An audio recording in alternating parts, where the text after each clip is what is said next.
La scène est troublante, même écœurante. Une colonie de camions et autres véhicules campent dans la boue depuis 2 semaines, incapables d'avancer d'un seul centimètre à 10 km seulement de Kassomeno, sur la route qui mène à Kilwa. De nombreuses familles y sont bloquées, rongées d'impuissance sans aucun recours. Parmi eux, des jeunes enfants, des mères des familles, des malades agonisants.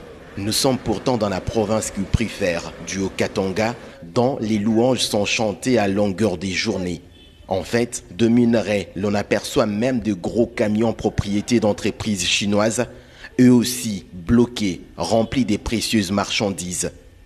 Dans d'autres cas, de cargaisons devant ravitailler la cité et certains villages en denrées de première nécessité sont obligés de rebrousser chemin, créant une crise sociale et économique sans précédent. Même des chargements en médicaments sont aussi obligés de rebrousser chemin.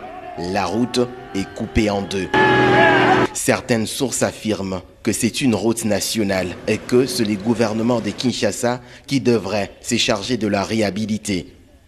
Pourtant, dans un passé récent, lorsque le Katanga était encore entier, sans découpage, c'est le gouvernement provincial qui s'occupait de la garder en l'état. Les choses devraient pourtant devenir plus simples après les démembrements, vu que la superficie dont il faut prendre soin est nettement diminuée.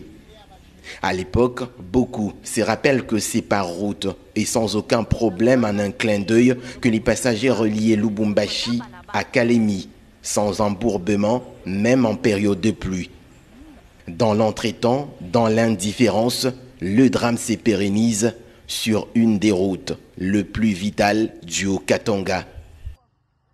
Non loin de là, sur la route qui mène de Kassomeno à Kasenga, la situation est quasi similaire. Le même désastre, le même chaos, avec une route qui ressemble à une mine à ciel ouvert ou à un champ impitoyable des batailles. Pendant des longues semaines, des véhicules sont en stop, sans aucun moyen d'avancer.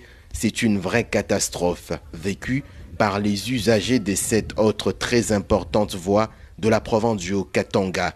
Un vrai tableau de catastrophe naturelle.